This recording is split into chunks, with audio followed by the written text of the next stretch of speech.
সাময়িক অবসান ঘটেছে ইরান ও যুক্তরাষ্ট্রের মধ্যে চলমান সামরিক সংঘাতের। তবে এই যুদ্ধে মধ্যস্থতাকারীর ভূমিকা পালন করেও রীতিমতো হাসির খোরাকে পরিণত হয়েছেন পাকিস্তানের প্রধানমন্ত্রী শেহবাজ শরীফ। প্রশ্ন উঠছে, যুদ্ধবিরতিতে মধ্যস্থতা নয় বরং হোয়াইট হাউসের স্ক্রিপ্ট বাস্তবায়ন করছে ইসলামাবাদ। বিস্তারিত জানাচ্ছেন তৌফিকুল আশিক। যুক্তরাষ্ট্র, ইসরায়েল ও ইরানের মধ্যকার যুদ্ধে শুরু থেকেই মধ্যস্থতা করার চেষ্টা করছিল পাকিস্তান। ওয়াশিংটনের দেয়া ১৫ দফা শান্তি পরিকল্পনা তেহরানে পৌঁছায় ইসলামাবাদ। এরপর সেই প্রস্তাবকে নাকচ করে দিয়ে পাল্টা শর্ত দিয়েছিল ইরান। ২ সপ্তাহের বেশি সময় ধরে চলমান এই মধ্যস্থতার চেষ্টা অবশেষে সাফল্যের মুখ দেখেছে। পাকিস্তানের রাজধানী ইসলামাবাদে আলোচনায় বসবে এই দুই প্রতিপক্ষ। যুদ্ধের এই চরম উত্তেজনার মুহূর্তে সারা বিশ্বের নজর এখন ইসলামাবাদের দিকে।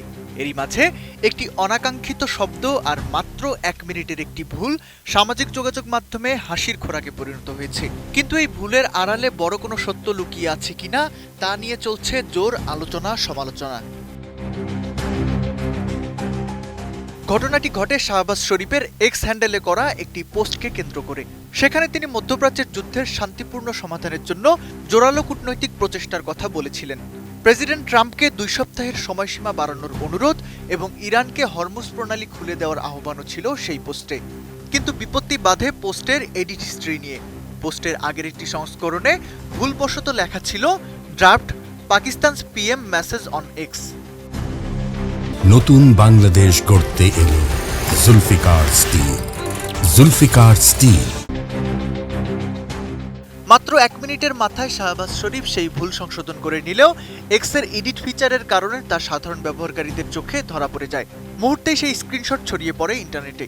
এক ব্যবহারকারী উপহাস করে লিখেছেন, যিনি একটি টুইট ঠিকমতো পোস্ট করতে পারেন না, তিনি দেশ চালাবেন কিভাবে। অনেকেই প্রশ্ন তুলেছেন এই বার্তার উৎস নিয়ে।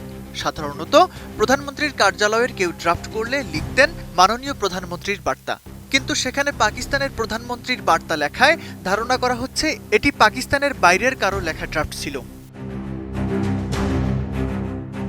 নেটিজেনদের একটি বড় অংশের দাবি, ট্রাম্প প্রশাসন যে বার্তাটি পোস্ট করতে বলেছিল সেটি হুবহু কপি করে শাহবাজ শরীফ তার অ্যাকাউন্টে দিয়েছেন। এই ধারণার পেছনে জোরালো যুক্তিও আছে।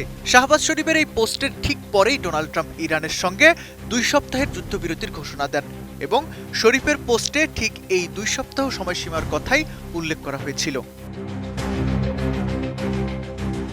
যুক্তরাষ্ট্র ও ইরানের মধ্যে অনুষ্ঠিত হতে যাওয়া গুরুত্বপূর্ণ আলোচনার মাঝে ট্রাম্প ও শেহবাজ শরীফের পোস্টের এই সূক্ষ্ম মিল বিশ্বজুড়ে নতুন আলোচনার জন্ম দিয়েছে। প্রশ্ন উঠেছে, পাকিস্তান কি আসলে স্বাধীন মধ্যস্থতাকারী হিসেবে কাজ করছে, নাকি কেবল হোয়াইট হাউসের স্ক্রিপ্ট বাস্তবায়ন করছে? সব মিলে ১০ এপ্রিল ইসলামাবাদে অনুষ্ঠিত হতে যাওয়া আলোচনার দিকে তাকিয়ে এখন পুরো বিশ্ব। Toufiqul Ashik, ATN news.